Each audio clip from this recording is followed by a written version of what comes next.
সাবধান, মুখোশধারী বন্ধুদের থেকে সাবধান। আমার ফেসবুকের টাইমলাইনে একটা ছবি এলো, যে ছবিটার মধ্যে এক্স্যাক্টলি এই কথাটাই লেখা ছিল।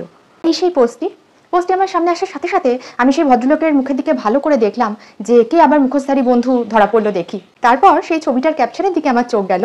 তাতে আমি দেখলাম যে সেই ভদ্রলোক প্রথম লাইভে আসেন এবং তিনি তার সমস্ত বন্ধুদের আমন্ত্রণ জানাচ্ছেন লাইভটা জয়েন করার জন্য। তাহলে ভাবুন, উনি লাইভে আসছেন, লাইভের জন্য নিজের ছবি দিয়ে সবাইকে জানাচ্ছেন, ঠিক আছে, কিন্তু নিজের ছবির ওপরে এই ধরনের কথাগুলো লিখে কেন বিভ্রান্তিতে ফেলা মানুষদের।